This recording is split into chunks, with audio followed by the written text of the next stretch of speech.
Israel और USA ने मिलकर ईरान पर अटैक कर दिया, पर ईरान ने इजराइल के अलावा यूएई और दुबई पर अटैक क्यों किया? देखिए, ये कोई पागलपन नहीं है, ये एक सोची समझी रणनीति है। उसी रणनीति का डर प्रेसिडेंट डोनाल्ड ट्रंप को पहले भी था। प्रेसिडेंट ट्रंप ईरान को कंट्रोल करना चाहते थे क्योंकि वो रोग नेशन ऐसे ही बिहेव करता क्राइसिस या वॉर सिचुएशन में, और अब ट्रंप का यह डर सच भी हो गया है। ईरान ने अटैक के तुरंत बाद इजराइल ही नहीं, UAE, Dubai, Oman, Lebanon, Iraq, Syria, Bahrain, Qatar, Saudi Arabia, Kuwait, Jordan, Cyprus और फ्रांस पर अटैक कर दिया। लेकिन यूएई क्यों, दुबई क्यों? आज बात इसी पर। नमस्कार, मेरा नाम है श्वेता शर्मा और आज बात ईरान की अजीबोगरीब रणनीति की।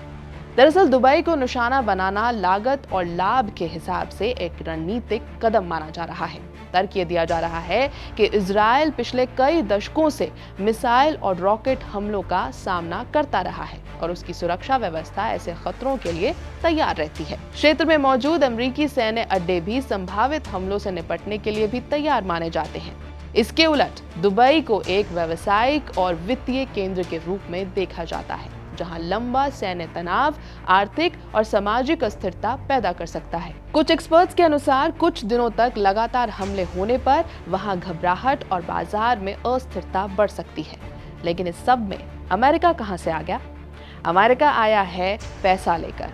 यूएई और दुबई में डोनाल्ड ट्रंप और अमेरिका दोनों का पैसा लगा हुआ है। राष्ट्रपति डोनाल्ड ट्रंप का पारिवारिक कारोबार ट्रंप ऑर्गेनाइजेशन संयुक्त अरब अमीरात खासकर दुबई में अपने वित्तीय रिश्ते मजबूत कर चुका है।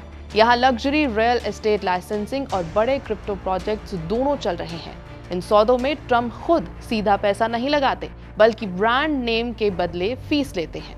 ये डील जनवरी 2025 में उनके शपथ लेने से पहले की गई है, लेकिन इन पर नैतिक सवाल जरूर उठ रहे हैं। यूएई में ट्रंप ऑर्गेनाइजेशन के कम से कम 9 समझौते हैं। इनमें 5 लाइसेंसिंग डील और 3 क्रिप्टो प्रोजेक्ट्स शामिल हैं। अनुमान है कि 2025 में इनसे $500 मिलियन तक की कमाई हो सकती है। इसके बाद हर साल तकरीबन $50 मिलियन की आमदनी रह सकती है। दुबई में ट्रंप इंटरनेशनल गोल्फ क्लब पहले से चालू है। 2024 में दुबई और ओमान की प्रॉपर्टी से $21.9 मिलियन की लाइसेंसिंग फीस मिली थी। ये सऊदी कंपनी दार ग्लोबल के जरिए है, जो यूएई में सक्रिय है। दुबई में ट्रंप ब्रांडेड टावर और होटल बन रहा है। अबू धाबी में भी एक नया प्रोजेक्ट बताया जा रहा है।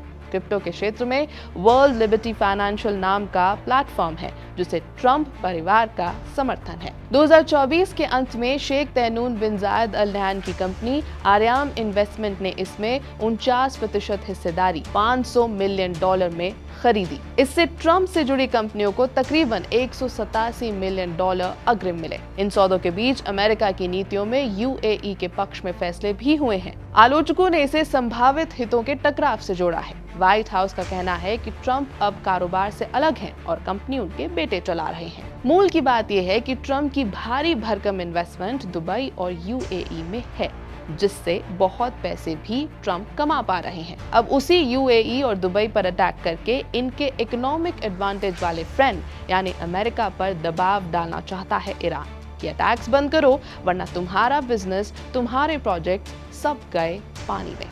ऐसी स्थिति में दुबई पर दबाव बढ़ने से अमेरिका पर भी युद्ध रोकने का दबाव बढ़ सकता है।